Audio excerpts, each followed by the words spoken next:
Les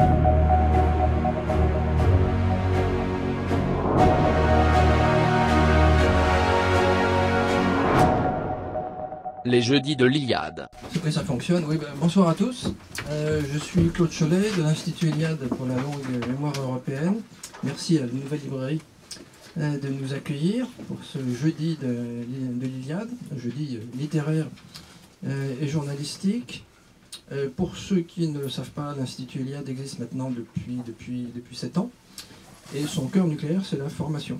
Bon, cette année, entre l'année universitaire 2021-2022, on va former une centaine de personnes. D'ailleurs, je vois que parmi la salle, il y a d'anciens auditeurs de la formation. On va faire 2 formations dites longues sur 5 week-ends avec des travaux intermédiaires et 3 formations dites initiales pour les 18-22 ans sur un seul week-end. Alors s'il y a des candidats, c'est pas très compliqué, vous allez sur le site de l'Iliade et vous cliquez sur formation et vous verrez tout ça. Ce soir, c'est un journaliste qui va parler d'un autre journaliste, un grand journaliste qui parle d'un très grand journaliste, un futur grand journaliste. Donc Pascal Esseri, qui est le directeur de la publication d'Éléments et journaliste par ailleurs. Et il va vous parler d'une réédition de livres de Jean Caux qui a été fait il y a une trentaine d'années à peu près. 78. Ouais, donc un petit... 1978. Non, nettement plus que ça. Nettement plus que ça. Alors, privilège de l'âge et le fait que je sois devenu un vieux crocodile, j'ai rencontré Jean Caux. Je me rappelle très bien, c'était en 1974, entre mon service militaire et mon premier emploi. Et à l'époque, jeune militant au groupement de recherche et d'études pour la civilisation européenne, le Grèce, donc j'avais mis mon temps disponible pour organiser un certain nombre de choses, dont une signature de livre. Donc j'avais rencontré un certain nombre d'écrivains, et j'avais rencontré Jean Caux dans le quartier, alors je ne me rappelle plus où, alors, je sais qu'il habitait le quartier latin. Rue de Seine, il habitait rue de Seine. J'avais oublié Dernier étage sans ascenseur. En tout cas, je me rappelle un appartement de célibataire. Oui, tout à fait. Manifestement, il m'avait reçu de manière tout à fait cordiale. Et on avait parlé tauromachie, puisque moi je suis aficionado lui aussi, bien qu'à cette époque-là, il n'ait pas encore publié Les oreilles et la queue, qui est le récit de sa temporada avec Jaime Hostos, qu'il avait publié en 1990. Bon, Jean Caux, c'est un personnage multiforme, qui s'intéressait à tellement de choses différentes, multifacettes, mais avec toujours, je pense, certains traits qui sont restés constamment. C'est le sens de la formule, duende, c'est-à-dire qu'il avait une plume, et le courage et l'amitié. Sens de la formule, courage, amitié. Bonne soirée. Exactement. Très bien présenté. Il faut bien le dire, aujourd'hui, Jean Caux est largement oublié des Français, encore moins lu. Quelques-uns, les fidèles de Fabrice Lucchini, l'ont redécouvert avec ses spectacles, où l'acteur le cite désormais régulièrement. Et son merveilleux croquis de mémoire, qui a été réédité en livre de poche pour l'occasion, à la table ronde. Les aficionados, dont Claude a parlé, effectivement, qui forment un monde à part, se repassent entre Les oreilles et la queue, Sévillane, le roman de Carmen. Mais il faut bien dire que le reste de l'œuvre de Jean Caux, soit les 3/4, est épuisé, indisponible, sauf si vous fréquentez les bacs de livres d'occasion du premier étage de la Nouvelle Librairie. C'est absolument impossible d'en trouver. C'est dire si la réédition de 2 livres, Contre-attaque et Discours de la décadence, était attendue. Alors, c'est curieux le destin littéraire ou le destin de certains écrivains, parce que pendant plus de 20 ans, toutes les semaines, dans Paris Match, on pouvait le lire à plus d'1 million d'exemplaires. Après le choc des images, le poids des mots, c'était lui. Et pendant plus de 20 ans, il a pratiqué son métier avec passion et livré, selon un décompte maison, quelques 837 articles pour l'hebdomadaire. Faits divers, portraits, colères, imprécations, reportages. Janco faisait feu de toutes les actualités. Il avait renoncé à faire la distinction classique entre l'écrivain et le journaliste. Il ne voulait pas faire de différence entre ses articles, ses romans, ses essais, ses pamphlets, ses scénarios, ses pièces de théâtre, et même, j'allais ajouter, ses chansons, puisque lui, le misogyne, a écrit à la fois pour Régine et Brigitte Bardot. Donc, proche collaborateur de Jean-Paul Sartre pendant une petite dizaine d'années. Il a 36 ans, en 1961, quand il décroche le prix Goncourt pour La Pitié de Dieu. Et ses talents de journaliste avaient déjà été reconnus au temps moderne, à France Observateur, mais aussi à l'Express,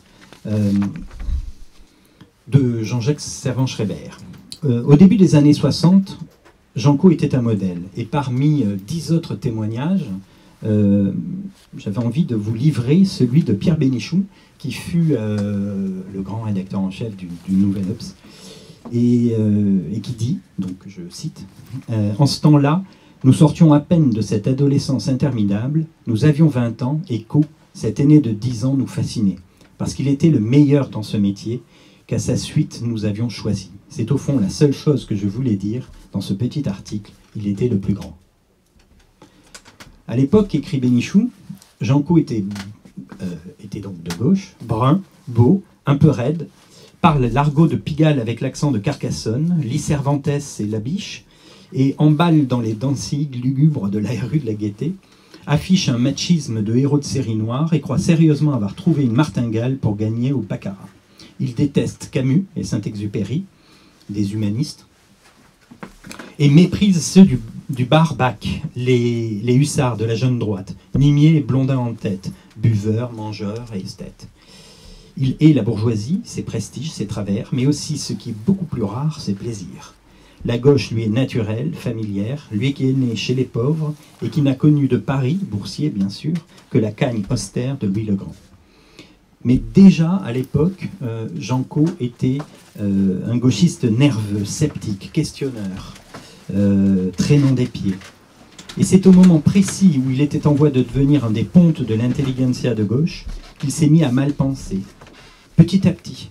Il n'y a pas eu de nuit où, je crois, de visite à Notre-Dame comme Claudel. Et donc, ça a été petit à petit, à partir de 61, l'occasion d'un reportage, 62, pardon, à l'occasion d'un reportage sur l'Algérie, sur l'Algérie indépendante, qu'il décrivait déjà comme un pays à la dérive. Puis, petit à petit, il y a eu en 65 ce livre, Le meurtre d'un enfant, paru chez Gallimard, qui est certainement la plus cinglante, la plus brillante, la plus émouvante aussi, des apostasies jamais écrites contre l'intelligentsia de gauche. Et puis, après la parution de ce livre, il y a eu, en décembre 65, un journaliste du Monde qui lui a demandé s'il allait voter Mitterrand. Les élections 65. Et là, pour Janco, c'était trop. Et je ne résiste pas à la tentation de vous lire un extrait que j'ai retrouvé, donc un extrait du Monde, et avec une déclaration de Janco. Alors quoi? Nous voici avec le couteau du 5 décembre sur la gorge, entre le candidat de la 11e heure d'une gauche rapetassée avec du sparadrap. Je ne parle pas de ce chapon aux hormones américaines qu'est jeune Fitzgerald Le Canuet, et non plus que du fasciste Tixier-Vignancourt, et M. De Gaulle, qui certes n'est membre ni du PC ni de la SFIO, mais derrière lequel se groupent dans le monde tous ceux qui ne veulent ni des dollars de l'Amérique, ni de son napalm, ni des coups de poing qu'assènent sur la table ses ambassadeurs ou ses généraux. Alors qui, si l'on considère que la morose abstention est un trop commode refuge, et si l'on décide que ça n'est pas sérieux de voter pour Mitterrand pour calmer les gémissements de sa bonne conscience, tout en souhaitant, j'en connais qui en sont là. La victoire du vieux. Alors, hélas, De Gaulle, lorsqu'on se demande quels sont ceux que sa défaite comblerait d'aise, de par le monde, et ceux que sa victoire, au contraire, réjouirait. Oui, urgence pour urgence, et chantage pour chantage, De Gaulle malgré tout, en attendant non point Godot, mais une gauche qui aurait enfin lavé ses écuries pour qu'y entrent ses nouveaux chevaux. On a là le Janco qui est en train de basculer et qui nous annonce même en 65 dans Le Monde un de ses prochains titres, Les écuries de l'Occident. Alors oui, Janco a été le premier renégat, le premier écrivain à oser rompre avec cette intelligentsia qu'il avait accueillie en ses rangs quelques années plus tôt, trop heureuse de pouvoir compter sur un authentique fils d'ouvrier et de paysan. Bien avant Michel Onfray, il a été ce pestiféré, passant de gauche à droite, de Jean-Paul Sartre au général de Gaulle donc. Bien avant Éric Zemmour, il a été le diable personnifié. Pendant 30 ans, il a occupé la place la plus glorieuse de la littérature française, celle de l'écrivain maudit, a écrit Jean Dutour. Pour la gauche, le traître, le fasciste, c'était lui. Le salaud sartrien, c'était lui. Il était l'homme que la gauche n'aimait plus. Dès qu'on prononçait son nom, c'était un concert d'indignation. Il faut se souvenir que dans ses chansons, les Trois Matelots par exemple, mais d'autres encore, Renaud faisait rimer Janco avec vrai salaud. Donc, à partir de 1965, toute sa vie durant, on lui a fait payer le meurtre d'un enfant. Et ce chef-d'œuvre qui a sonné comme un coup de tonnerre, pas seulement pour sa phrase qu'on a beaucoup commentée, c'était déjà, on prenait un extrait et on faisait le buzz. C'est cette phrase, je cite, « Quel adolescent de ma génération n'a pas rêvé d'un rêve bref et honteux d'être ce jeune SS de 20 ans qui, adossé à son tank, est allé avec son poignard du beurre sur une tranche de pain ?» Qu'est-ce qu'on en a entendu que cette phrase a fait couler beaucoup d'encre, alors qu'elle est qu'elle est tronquée, bien évidemment, puisque en réalité, dans ce passage, Janco se souvient de l'émotion et de la rage qu'il avait saisie lorsque, adolescent, il avait appris la débâcle française et qu'il avait vu dans son village les tanks allemands passer. Alors, vient la question que tout le monde se pose. Pourquoi Janco est-il tombé peu à peu dans l'oubli? Alors moi, j'aime beaucoup la phrase de Patrick Besson. Pour lui, il n'était pas né à la bonne époque. Voilà ce qui s'est passé. Janco aurait eu bonne presse à Sparte en 390 avant Jésus-Christ. L'ennui, c'est qu'il vivait en 1968 après Jésus-Christ. Je trouve que c'est une phrase qui dit beaucoup sur Janco, sur sa morale, qui s'avance avec style, grande allure, et qui explique le fait qu'il a été écarté. Mais si on réfléchit finalement, parle-t-on plus de Jacques Laurent? Parle-t-on plus de Roger Nimier? À son décès, le silence autour de son œuvre s'est imposé comme une évidence pour tout le monde. Vivant, la gauche l'avait maudit, mort, la droite le trouvait encombrant. Son souvenir pouvait gêner certains reniements. Faut-il rappeler que son hommage funèbre en l'église Saint-Sulpice, donc en juin 1993, a été prononcé par Jacques Toubon, qui n'était pas encore le prébendier au musée de l'histoire de l'immigration, ni le défenseur des droits sous François Hollande, et qui souhaitait aux générations futures, aux générations françaises futures, de se plonger dans l'œuvre de Janco à la recherche des vérités et des prophéties, hélas accablantes pour l'avenir des nôtres. Jacques Toubon, juin 1993. S'il est peu connu, finalement, c'est un peu de notre faute. Car 10 ans après sa mort, en 2003, il a fallu que ce soit Denis Jambard, préparant le numéro spécial des 50 ans de l'Express, qui laisse échapper son admiration à l'endroit de Janco, dont l'écriture a ébloui tous ceux qui l'ont découvert en travaillant à ce numéro anniversaire. Alors même que ce dernier, Janco, est resté maximum 3 ans. Une poignée d'années dans ce journal qu'il a poursuivi de sa hargne des années durant. Le patron de l'Express, finalement, solda en un éditorial sa dette. Si cette phrase, a-t-il écrit, qu'il aurait sans doute détesté à un sens, Co est bien le plus grand journaliste d'hier et d'aujourd'hui, pour son style, pour son œil, pour sa manière, pour cette modestie qui se cachait derrière la rage du mal-être, cette humilité qui seule permet aux journalistes de s'ouvrir aux autres et de comprendre pour à son tour éclairer et expliquer. Alors, venons-en au texte publié maintenant. Avec Contre-attaque, publié en 1993, et qui s'ouvre sur un éloge incongru du lourd, Jean Cau nous lègue un petit chef-d'œuvre de la pensée décroissante. J'imagine très bien qu'il aurait détesté ce mot, décroissant. Mais comment le qualifier autrement ? Le livre s'ouvre sur le rasoir Bic jetable en plastique jaune avec lequel il se rase depuis quelques mois. Et cela lui permet de s'en prendre avec une ironie féroce à la légèreté symbolique de notre époque qui a fait du jetable le nec plus ultra de la civilisation. Et l'évidence pour lui a surgi devant sa glace. Il s'est souvenu de son père. « Pour rien au monde, écrit-il, mon père n'aurait jeté ses vieux rasoirs à manches qui pieusement reposaient dans quelques tiroirs. L'un d'entre eux, me disait-il, avait fait avec lui la guerre 14. J'admirais ce héros. » Jean Cau se reconnaissait dans ce qui dure et demeure, une éternité à visage humain. Il n'aime guère ce qui ne se répare plus, ce dont on se sépare, qu'on évacue, qu'on brûle, ce qui se remplace. À coup sûr, et la lecture de ce que je crois a été Contre-attaque se finit par un texte qui s'appelle Ce que je crois. Et à coup sûr, Ce que je crois, on voit qu'il aurait été des similitudes avec Renaud Camus. C'est très surprenant. Et je pense qu'il aurait été ce chevalier bataillant contre le grand et le petit remplacement. Et bien avant Camus, donc dans Ce que je crois, il pourfend l'avènement de la civilisation des prénoms et la mort des noms de famille.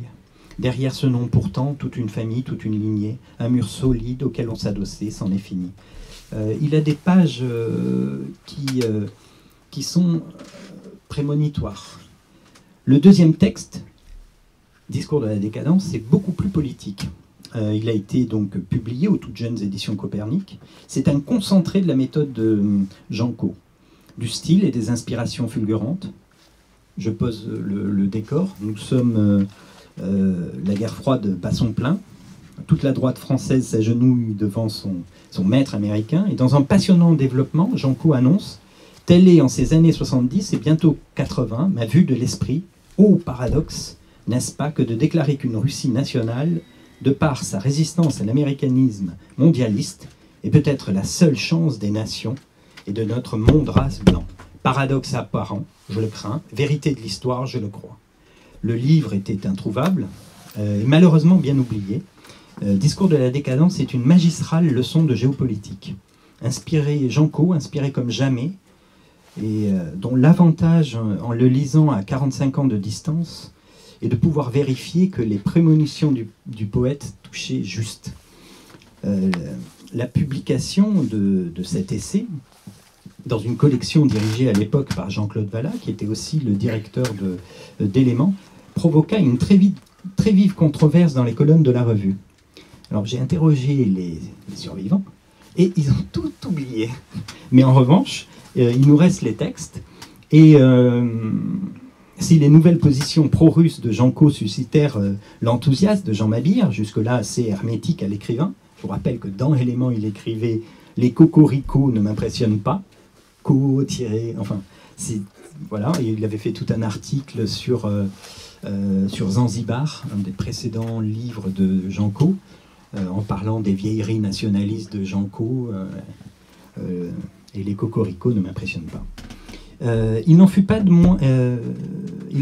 même pour François Dirksen, qui, outré à la lecture donc de Discours de la décadence, écrira un article assez rageur, ni Washington ni Moscou, et dans lequel il conclut en disant « Ayant refermé l'ouvrage, le lecteur se demande s'il ne s'agit pas là d'un pamphlet pro-soviétique. » Alors, ce à quoi, dans le même numéro, Jean Mabir répond, assez goguenard, Cette fois, les bien-pensants ont de quoi s'indigner. Voilà où mène le gaullisme et le rêve de l'Europe à l'Oural. Jean Co va désormais, aux yeux des imbéciles, qu'il soit droitier ou gauchiste, passer pour un agent soviétique. Voilà. Je crois que voilà, faire revivre Jean Co passe effectivement par la publication de ces 2 essais.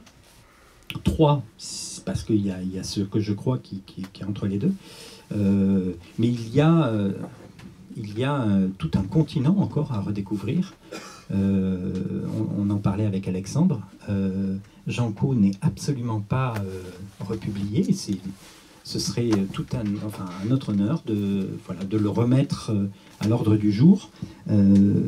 Parce que l'initiative de Fabrice Lucchini, qui, dans ses spectacles, a permis la redécouverte de Jean Co et de son merveilleux croquis de mémoire, nous oblige en quelque sorte, nous oblige, nous qui le connaissons, nous oblige à sa suite, à le faire connaître Jean Co. Voilà. Si vous avez des questions.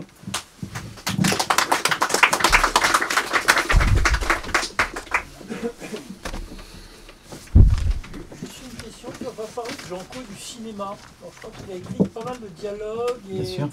Et il m'a semblé que dans les milieux cinématographiques, peut-être parce qu'il était pote avec Delon, des trucs comme ça, il était moins maudit, non? En réalité, à partir du moment où il a été mis à l'écart, effectivement, après son ami, avant. Il a fait des adaptations, on le voit dans beaucoup de films. Il a eu une carrière, ce que je voulais dire, c'est qu'il a eu une carrière de dialoguiste, de scénariste, avant son amitié avec Delon. Mais après cette affaire, après 65 finalement, l'importance de Delon, notamment dans le cinéma français, effectivement, lui a servi a été un parapluie formidable. Effectivement, il a pu faire une carrière, on l'a vu. C'est le scénariste de Borsalino, mais il a été le scénariste de beaucoup de films, oui, bien sûr. L'Insoumis, Cavalier, l'Insoumis d'Alain Cavalier, ouais, tout à fait. C'était censuré d'ailleurs. Ouais, qui a été, ouais, tout à fait. Mais parce que c'est l'avocat. C'est pendant les 30 dernières minutes avait été censuré et puis remis après justement l'Algérie française à cause de la scène de fin justement de fugue. Ce qui est intéressant à propos de l'Algérie française, c'est que de 60 à 62, Jean Co, après ses articles dans la presse de gauche, change toutes les semaines de lieu pour dormir, tout simplement parce que l'OAS tente de l'enlever. Dans toute la documentation que j'ai pu réunir, on voit qu'il y a eu plusieurs tentatives assez sérieuses d'ailleurs pour enlever Jean Co jusqu'en 62. Bien sûr. Non, moi je peux parler, vous inquiétez pas. Est-ce que vous ne pensez pas que la réhabilitation de Jean Co, un peu comme les Hussards, elle est quand même en cours? Parce que finalement, même à son époque, j'ai l'impression qu'il y a eu 2 Jean Co. C'est que d'un côté, il était très critiqué comme journaliste. L'année où il était le plus critiqué, c'est quand même là où il a eu la pitié de Dieu. Lui-même était étonné que les jurys lui ont donné malgré ses activités de journaliste. Et même après, les romans, par exemple Les Culottes courtes ou La rumeur de Mazamet, étaient quand même publiés chez France Loisirs, qui à l'époque était quand même, je pense, une culture consensuelle. Et donc, l'oubli qui a été fait après, un peu comme typiquement ce qui s'est passé avec les Roger, vous avez dit Monsieur Jadis de Blondin, on n'en parle plus, les Nimiers qui ont été un peu réhabilités par François Dufay, mais encore ça tombe plutôt dans l'oubli. Mais globalement, on voit par exemple, il y a des groupes Facebook qui marchaient bien, le club Roger Nimier, les Hussards. En fait, il y a quand même une mode, j'ai l'impression, de cette littérature de droite qui revient. Et est-ce que vous ne pensez pas que Jean Co est en train d'être dans le wagon? J'espère, vraiment je l'espère. Mais alors la différence, c'est que Jean Co, il y a plusieurs Jean Co. On peut pas il va être dur de le catégoriser dans la littérature de droite. Bien sûr, on pourrait le faire. mais il y a quand même toute une partie, La pitié de Dieu, vous le dites, mais c'est un roman sartrien, pour le coup... Et puis, il a eu aussi, par rapport au Hussard, une défiance, et même, on pourrait retrouver des articles contre Jacques Laurent, contre Blondin, en tout cas au tout début. L'ivresse des intellectuels de Jean Caux s'ouvre sur une phrase que je trouve formidable. Je vais la lire. L'ivresse des intellectuels, c'est pastis, whisky et marxisme. J'ai éteint la lumière après avoir reposé à gauche sur une étagère un livre d'Antoine Blondin que je venais de terminer, Monsieur Jadis ou l'école du soir. Je n'avais en 1991 jamais lu le livre de Blondin. Et en fait, il y a de la pitié pour lui à la fin. Oui, bien sûr. Non, mais bien évidemment, bien sûr. Les hussards, c'était une bande. C'était une bande, et lui, il était quand même de la bande, ennemie, enfin adverse en tout cas.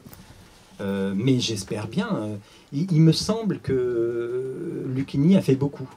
Comment dire, la réhabilitation, c'est bien, mais il faut quand même avoir à disposition les œuvres. Et c'est le problème avec Jean Caux, c'est que les œuvres, à moins de faire les bacs des librairies anciennes, c'est quand même très difficile. Il y a quand même des e-books Maria Nègre, Le Fort Intérieur, Tropicanas, tout ça sont sur e-book maintenant. Ah bon? Ah ben, je ne savais pas, d'accord. Maria Nègre, je crois que c'était publié en 48, c'est à 2,49 €. D'accord, ok. D'accord, je ne savais pas, d'accord. Pareil pour Tropicanas qui est à 6 €. D'accord, ouais. Tropicanas, je vous le conseille, c'est assez...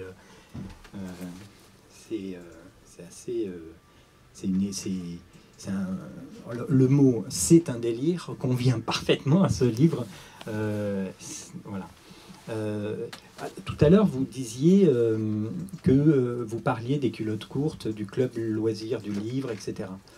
Oui, en réalité, Jean Caux a aussi été protégé par sa carrière à Paris Match.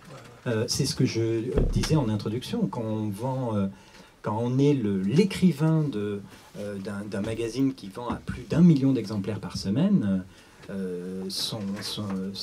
mots comptent, enfin, se portent.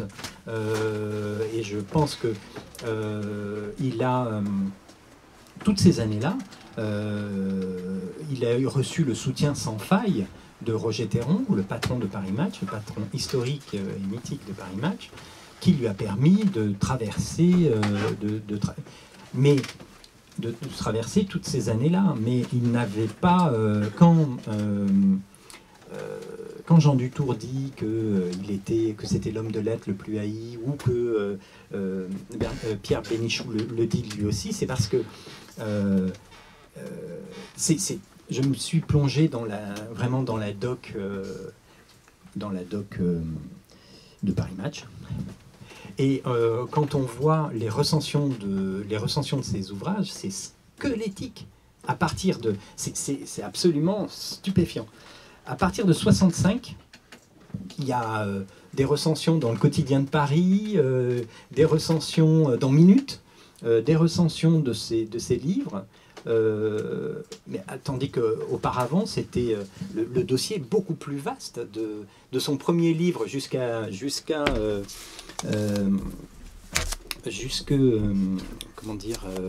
meurtre d'un enfant. Le dossier est immense. Immense, non, il est très fourni. Et après, on voit que il est relégué. Oui, il y a bien sûr Paris Match, mais on voit qu'il est relégué.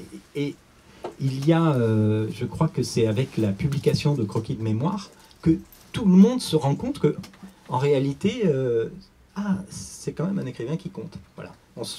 Les gens se sont redécouverts Jean Caux avec Croquis de mémoire.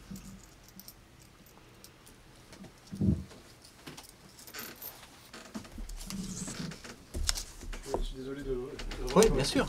Et pourquoi vous avez choisi ces trois textes et pas, par exemple, on aurait pu imaginer, parce que discours de la décadence, c'est quand même globalement quand même un résumé de la grande, d'abord les écrivains de l'Occident, puis après la grande prostituée.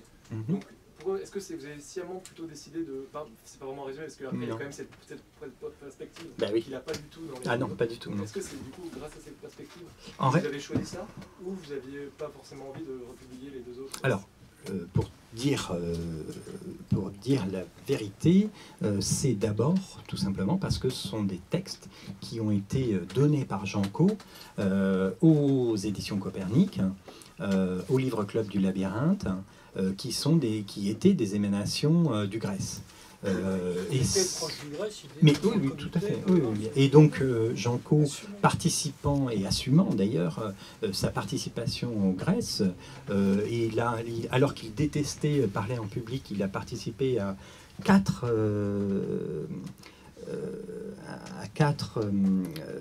colloques du Grèce. Il a participé à de nombreuses réunions en province, les archives photos du Grèce le montrent. Et donc c'est aussi pour ça. Et puis alors là, pour le coup, Discours de la décadence et même le contre-attaque étant publiés dans des maisons d'édition, des petites maisons d'édition, ces textes étaient encore moins connus que ceux dont vous parlez, puisque ceux dont vous parlez, ils ont été édités par la Table Ronde, qui avait une diffusion qui était quand même beaucoup plus grande. Bien sûr.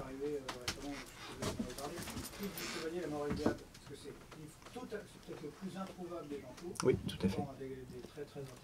Bien sûr. Il mériterait d'être largement réédité.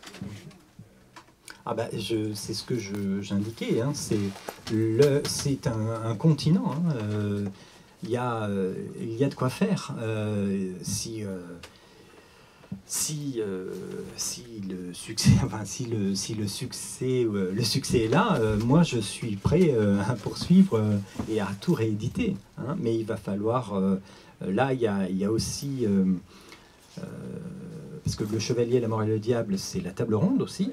Il y a une partie Table Ronde, Julliard aussi. Oui, ouais. Oui, tout à fait. Je pense que l'ouvrage le plus rare de... Mais bon, c'est un livre à mettre sur notre planning, hein, François. Voilà. Alors, et après, tu nous fais une bio. Ouais, exactement, tout à fait. Non, mais c'est... on le voit, la Table Ronde a réagi parce que Lucchini a parlé de Jean Caux et ils ont sorti Croquis de mémoire en livre de poche. On aimerait qu'il y ait une politique plus, plus réfléchie, plus méthodique de réédition de tous ces livres de la part de la Table Ronde, de Gallimard aussi, et de Julliard aussi. Julliard a beaucoup de choses. Hein. Gallimard, vraiment, le meurtre d'un enfant, c'est vraiment un livre à lire. Tu nous expliques peut-être pourquoi le meurtre d'un enfant a tellement fait scandale? Je ne l'ai pas lu, donc... voilà. Le meurtre d'un enfant a fait scandale à cause de plusieurs choses. Et alors voilà, oui, c'est vraiment, ça a été le comment dire, la goutte. Voilà, ça faisait déjà 4 ans que la presse de gauche en avait marre de Jean Caux, mais alors là, ça a été le coup de pied à l'âne. Mais pourtant, le livre est écrit en 65, et vous vous souvenez de cette phrase de Pasolini sur les CRS, etc. Oui, qui préfère les CRS, c'était les voilà. prolos. Pasolini l'écrit en quelle année? Ouais. Après 68. Exactement, après 68. 1965, je vous la lis. Entre mille, un exemple. J'assiste à une manifestation politique et la police soudain charge les manifestants, au premier rang desquels se trouvent évidemment des intellectuels. Ça prend la fuite, mais intellectuels et intellectuels peu doués pour la course à pied et stupéfaits, ce qui en contribue encore à leur ôter leurs faibles moyens, de ce que la matière ose s'attaquer à l'esprit, ramasse tout de même quelques orions. Eh bien, figurez-vous, je suis un monstre, que ce spectacle ne me révolte pas jusqu'au tréfonds. J'en sourirais presque, qu'un CRS, fils d'un cutéreux, auvergnat s'acharne sur un ouvrier, c'est une autre histoire, et sinistre à faire. Mais que ce même CRS fasse pousser une bosse sur un crâne sous lequel loge un bel et généreux esprit, lequel esprit s'étrangle de fureur à s'entendre traiter d'enculé et de connard avec l'accent de la Lorraise, voilà qui ne me crispe pas les poings de fureur. Sous le déguisement du CRS, je vois le cutéreux administrer une correction aux bourgeois, et mon indignation ne ronfle pas à plein régime. Elle a des ratés. 1965. Donc c'est bien avant cette phrase dont on nous bassine toujours avec Pascal. Donc le meurtre d'un enfant, en réalité, c'est le fait que Janco décide de ne plus, comment dire, de ne pas renier son père, puisque il voit, quand il traîne avec ses amis, ce qui le choque le plus, avec ses amis existentialistes à Saint-Germain, ce qui le choque le plus, et ce qui lui dit, ce qui va faire qui va s'en aller, c'est le reniement du père, de la part de ses fils de bourgeois qui renient leur père. Et lui, c'est quelque chose qu'il ne peut pas faire. Et donc, c'est pour ça qu'il intitule Le meurtre d'un enfant. Non, il ne sera pas le meurtrier de son enfance, puisqu'il a une phrase qui est assez connue, qui est le royaume de l'enfance, et c'est ce qui a le mieux chez un homme. L'âge adulte, c'est de l'enfance pourrie. Enfin, c'est le reniement de... C'est à peu près ça. Peut-être que je me trompe, je le cite de mémoire. Et c'est un livre qui est... C'est un de mes livres préférés de Janco. Tu aurais une thèse à faire sur le thème de l'enfance aussi. Ah oui, bien sûr, oui, tout à fait, puisque c'est même souvent,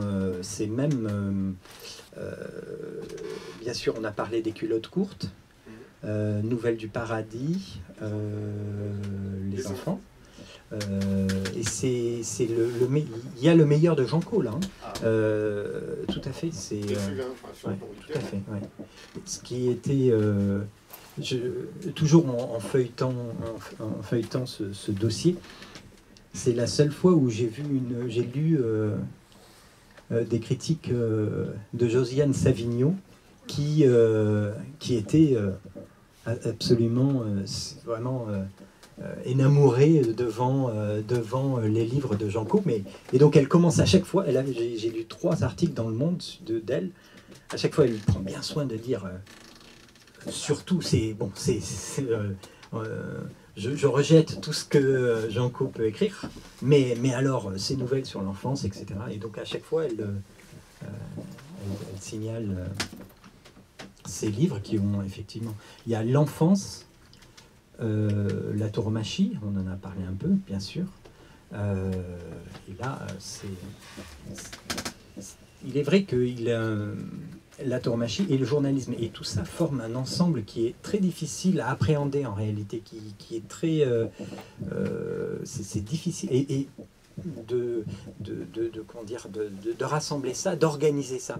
En plus, la façon d'écrire de Janco qui est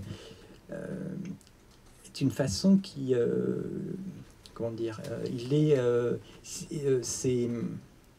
ces pamphlets ou ces théories, enfin ces pamphlets ne sont pas construits. Il n'y a pas un début, il n'y a pas une fin, il n'y a pas. C'est une conversation. Et ça participe au fait qu'on n'arrive pas à bien le cerner. Mais c'était un grand écrivain sur le plan littéraire. Il faut insister là-dessus aussi. Ça n'est pas qu'un polémiste. Ah non, bien sûr. Un texte comme Proust, le chat et moi, enfin, alors je me rappelle plus très bien, mais le texte Proust, le chat et moi, c'est le premier texte de recueil. Dans lequel il évoque son rapport avec les livres enfants. Oui, tout à fait. Oui, exactement. Où il n'y a pas une, en fait, oui, il n'y a pas une seule ligne sur Proust d'ailleurs. Oui, absolument. Mais ça, c'est vraiment le titreur de Paris Match. Proust, le chat et moi. Mais c'est vraiment un livre magnifique. C'est magnifique. Je crois que c'est vraiment émouvant. Rarement rarement vu quelque chose d'aussi touchant. Et Janco, il n'est pas du genre à faire pleurer Margot. Même les culottes courtes, hein, c'est vraiment émouvant. Ah oui, Oui, oui, bien sûr. C'est 30, ce format, 32 petites nouvelles. Oui, rapides. c'est très court, hein, ça se lit. C'est très curieux que ce soit pas réédité. Mais ça, on trouve facilement pour le coup. Oui, pour le coup, on le Ça, trouve facilement. ça, Oui, bien ça, sûr. chez Françoisier, on Ouais. trouve, Ah oui, François. D'autres questions? Et peut-être que vous l'avez connu, non? Oui, enfin, je n'ai pas tout connu, mais j'ai Tenez. eu un rapport amical, sympathique Tenez, avec lui présentez-vous. à deux ou trois reprises. Présentez-vous. Voilà, alors, Christian Daudet. À l'époque, je collaborais comme divers jeunes à Combat et d'autres journaux du même acabit. Et alors, je vous dirai tout de suite qu'à propos de Janco, je pense qu'il y a deux choses essentielles chez lui. C'est l'impulsivité, parce que c'était un impulsif, et c'est le refus de se construire dans un but de ceci ou de cela, ou de carriérisme et tout. Je pense que toute la construction que l'on peut faire, et que vous faites très bien actuellement, de son évolution vers telle ou telle idée, ça s'est fait spontanément, beaucoup plus que selon un plan concerté. Et en particulier, je me rappelle, deux choses d'abord. Alors, parlons de tauromachie d'abord. Ben oui. À l'époque, j'étais très lancé dans la tauromachie, c'était mes premiers livres, aux éditions du Seuil. Et avec Janco, on s'était un peu chamaillé parce qu'il disait pique-pendre de Hemingway, que j'admirais énormément. Ah oui. Et je dois dire qu'il était d'une injustice criante vis-à-vis d'Hemingway. Bon, voilà. Son portrait de Hemingway. Alors, quelquefois, Janco, il ruait dans les brancards pour le plaisir de ruer dans les brancards, mais ce n'était pas toujours très ajusté. Voilà. Après, je l'ai retrouvé, disons, au point de vue contact possible, plus tard, aux alentours de, c'était je crois 69, au moment de l'agonie de la vieille. Disons que dès le départ, toute sa carrière s'est faite avec Sartre, Simone de Beauvoir et le Café de Flore. Bon. Et lorsqu'il a quitté ce monde-là, il a fait l'opération la plus dangereuse, c'était d'être assis jusque-là dans le sens de l'histoire, et tout d'un coup de s'asseoir en sens inverse de l'histoire, selon les... Voilà. Et alors je me rappelle qu'à l'époque, il ne pouvait plus rentrer au Flore, il était insulté. Les paroissiens, comme on disait, sur le parvis de Saint-Germain-des-Prés, il n'avait même plus le droit de... Il n'était plus paroissien, et voilà. Et puis alors, au moment de l'agonie de la vieille, là, il y a eu... C'était... J'hésite sur la date, c'était après 68, je crois que c'est 69, quelque chose comme ça. Le moment aussi où il est tombé sur Aragon d'une façon bidonnante. C'était magnifique, tout ce qu'il y a à l'époque où Aragon était avec son giton, dont vous avez le nom à la tête, je ne veux pas faire de diffamation. Et alors, à ce moment-là, l'agonie de la vieille a suscité, mais une levée de bouclier, c'était épouvantable. Et dans Combat, j'étais venu un peu à son secours en disant que c'était inadmissible. Et puis il m'avait envoyé un petit mot très gentil en me disant mais c'est effroyable. Je disais, on a la panique quand on s'est dit non, n'ayez pas la panique, mais c'est quand même extraordinaire que les gens ne voient pas le danger. On est quelques-uns cramponnés au mât, crier que le bateau va sur les rocs. On est évidemment fascistes dès qu'on crie ça. Et bientôt, alors là, il y avait déjà l'éveil de l'agonie de la vieille, c'est-à-dire la démocratie, et puis peut-être derrière ça se profilaient aussi les remplacements et autre chose et tout et tout. C'était le moment où Co est devenu la bête à abattre.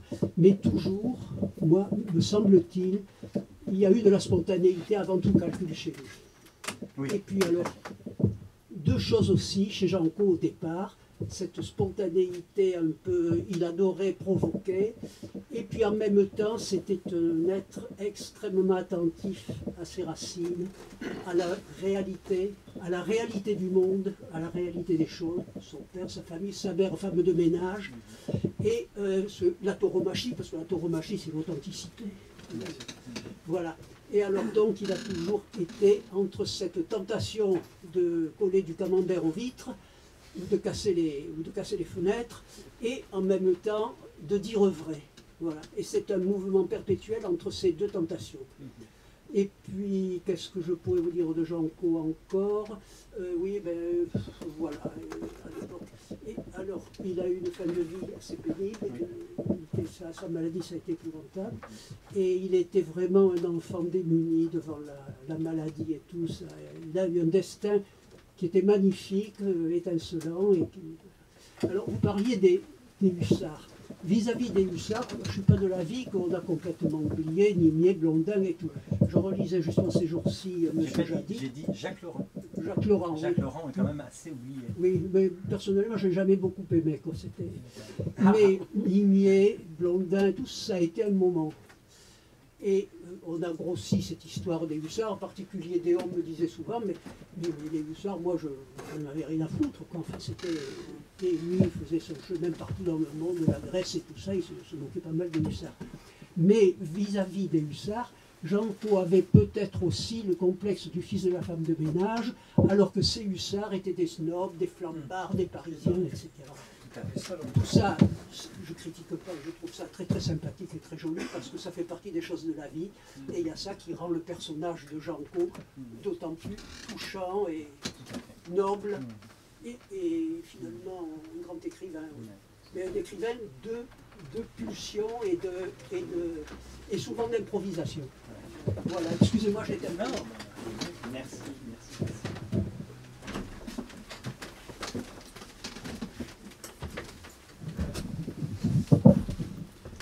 Merci Christian pour cette évocation. Merci pour cette évocation. Tout à fait impromptu, sans plus, je ne veux pas. Jean-Claude, je l'ai vu une fois et il m'a écrit une fois et on n'a pas une intimité qui est allée au-delà. Mais en fait, je l'ai beaucoup aimé de loin. Alors, puisqu'on est dans les souvenirs, j'ai rencontré une fois Janco et c'était aux arènes de Nîmes. Enfin, 2 fois d'ailleurs. Une fois de très loin. Je devais avoir 13 ou 14 ans, c'était pour Paco Camino devant. Paco Camino lui a brandé un de ses taureaux. Et la deuxième fois, c'est 3 ans plus tard, devant. Il était là pour le face-à-face 6 taureaux de. Mince, bon, j'ai oublié. Christian Nimegno. Non, il n'était pas là. Ouais. Il a fait d'ailleurs un livre. Il a fait un livre sur Nimegno. Oui, tout à fait. Ouais, tout à fait. Nimegno 2. Ouais, Nimegno 2. Ouais, tout à fait. Non, c'était Paco Reda. Enfin, il y allait souvent, donc bref. Voilà. Reda, c'est le nom où j'ai lâché la tauromachie. Oui, et d'ailleurs, il détestait Ojeda parce qu'il saurait, sans s'impliquer, sans mettre la jambe. Avec Jean-Claude, a vécu déjà la grande époque d'Obiundine Ordóñez. Oui, tout à fait. Bien sûr. Et il était déjà dans le tauromachie à ce moment-là, aficionado. Et il faut, même si on n'aime pas la corrida, je crois qu'il faut lire absolument Les oreilles et la queue, qui est un reportage saisissant et c'est là où on voit les journaux qui à l'époque avaient beaucoup d'argent, puisque Janco a suivi la quadrilla de Jaime Hostos pendant toute la saison, c'est-à-dire 6-7 mois. Ce qui est quand même très bien fait, très vivant. Très vivant, oui, tout à fait. Et c'était l'époque aussi où la tauromachie, alors maintenant avec tous les animaliers, etc., on est des monstres, mais c'était l'époque où la tauromachie avait une espèce de découverte en France, grâce à Paris Match d'ailleurs. Oui, tout à fait. Et c'était fashion de... Oui, tout à voilà. fait. Et à cette époque-là, on pouvait écrire un état de choses sur la tauromachie. Et Paris Match même faisait beaucoup de reportages. Ça faisait pipi à côté du pot quand il parlait de technique tauromachique, mais l'ambiance spectacle était très bien rendue au point de vue... Oui, ça se voit dans L'Orgueil des mots, qui est en fait le recueil je crois, il y a sur les 837 articles que j'ai cités dans Paris Match, ici il y en a peut-être une 50aine, et il y a beaucoup, effectivement, beaucoup d'articles tirés de Paris Match sur la tauromachie, effectivement. Il faisait sur le match pour le grand public une information qui n'était pas spécialisée, mais qui était juste, qui avait une tonalité exacte et qui ne disait pas de bêtises, ce qui était l'essentiel, parce que la bêtise sur la tauromachie, il y en a eu des tonnes et des tonnes. Dont Hemingway, donc. Non, je rigole. Il a fait aimer la tauromachie à un public mondial. Oui, c'est vrai. Et quand on le relit, il avait dit juste, hein, écoutez, j'ai pas grand-chose à reprocher à Hemingway. Si d'avoir été injuste avec Ortega. Mais enfin, il n'est pas injuste 2 fois. Peut-être d'autres questions? L'orgueil des mots, c'est paru chez quel éditeur? Oh, c'est Philippe Aki. Philippe Aki. Oui, oui, Philippe Aki, puisque en fait, c'est toutes les chroniques, enfin, pas les chroniques d'ailleurs, les articles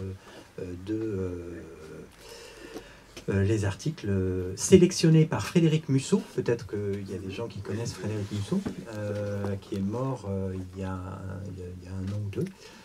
Sélectionné par donc le chef du bureau rewriting de Paris Match, Frédéric Musso, et donc il a sélectionné comme ça une cinquantaine de portraits. C'est vraiment à lire quand on regarde la qualité littéraire de ce que publiait Paris Match. C'est assez vertigineux.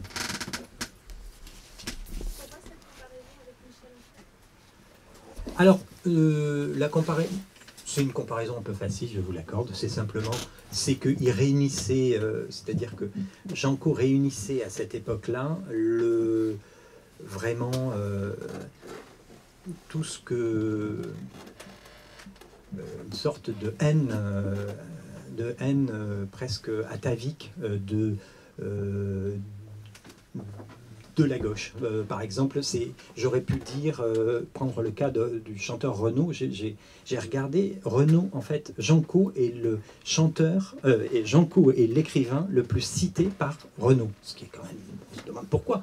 Mais il le traite de co comme la lune, il le traite, là je le disais, de vrai salaud, Janco le vrai salaud, co comme la lune. Enfin, en réalité, il cristallisait autour de sa personne une haine comme seule, pour prendre, c'est vraiment une comparaison, pour prendre un exemple, seuls les gens de gauche peuvent avoir de Michel Onfray qui était à gauche et qui selon eux, a trahi. Voilà, c'est pour ça que je faisais cette référence. Voilà, c'est pour ça que je parlais de Zemmour et de Onfray. Ne pensez-vous pas qu'il était bien contre Vatican II et se positionnait contre Vatican II? Il se positionnait contre... je veux dire, c'est quel... C'est quel... Comment? Janco, il méprisait de toute façon le christianisme sous toutes ses formes. Hormis quand elle était hypocrisie, c'est avant la conquête des anciens peuples. Ouais, exactement. Ouais. Mais sinon, il a... C'est juste mon point de vue. Ouais, je lisais les Écueils de l'Occident il n'y a pas longtemps et en fait, il méprise tout ce qui était... Justement, il était contre au motif, donc c'est là où vous avez raison, il était contre au motif que justement, c'était là où avant, le christianisme était une sorte d'hypocrisie qui permettait justement pour le barbare européen d'aller conquérir des terres ailleurs dans le monde. Et à partir du moment où il s'est converti au démos et à l'égalitarisme, là le socialisme et tout ce qui est venu après est venu achever ce christianisme qui n'était plus hypocrisie mais qui a succombé justement à l'égalitarisme dans lequel ensuite le socialisme est venu encore plus extrême. Donc il méprisait le Vatican II mais il méprisait le catholicisme en tant que tel. Et ne pensez-vous pas que cet anticléricalisme de la nouvelle droite en général et de la droite contre-révolutionnaire permet de garder quelques sympathies gauchisants de jeunesse? Ah, il n'en avait pas beaucoup des sympathies gauchistes de sa jeunesse. Enfin, je vraiment... Non, enfin, non, je le crois. Enfin, je le crois pas. Il y a toujours une droite. C'est pas déterminant. Ouais, mais c'est pas déterminant. C'est pas déterminant. Tu vois, Sur Onfray, il y a les origines sociales. Il y a les origines sociales. Bah, complètement, bien sûr. Bah, c'est ça. Oui. Les origines sociales, le père, un fils de paysan aussi. Journalier, mais enfin pas paysan, ouvrier agricole. Donc c'est les mêmes, oui, c'est les mêmes origines. Ouais, tout à fait. Oui, d'ailleurs, dans Cosmos, quand il parle de son père, hein, François, il y a ce même appel d'ailleurs au paganisme. Enfin, cette sensibilité là. Paysan. Au pays, ouais. Rémusien. Ouais, tout à fait. La voûte céleste. L'amour du pays, Du pays, du père, de la terre. c'est très proche. Dans quelle mesure il a été grécisé Ah, mais tu sais que non, ça, alors, Je sais qu'il allait au colloque C'est et une tout. secte, c'est une secte, ça te mange le cerveau. Non, dans quelle mesure il a été agressif? Et tu sais que c'est une très bonne question parce que je crois qu'il y a des. J'aurais dû les noter. Il y a une lettre qu'il adresse à Alain de Benoît et dans lequel il dit je fais. Comme Monsieur Jourdain, je fais de la nouvelle droite sans le savoir. Et donc, j'écris des romans ou des sans le savoir. Et il y a une lettre, il faut que je la retrouve. Elle est absolument, elle va dans le sens que tu dis, effectivement. Ouais. Mais effectivement, dans la fin des années 70, il a ce qui n'apparaissait pas auparavant, c'est là où vous avez raison.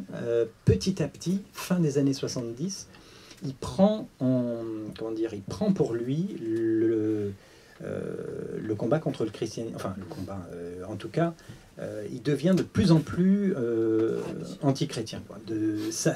Au départ, ça ne se voit pas, mais petit à petit, vraiment la fin des années 70, et après il va se calmer. Sur les années 80, on le voit, quoique si. Oui.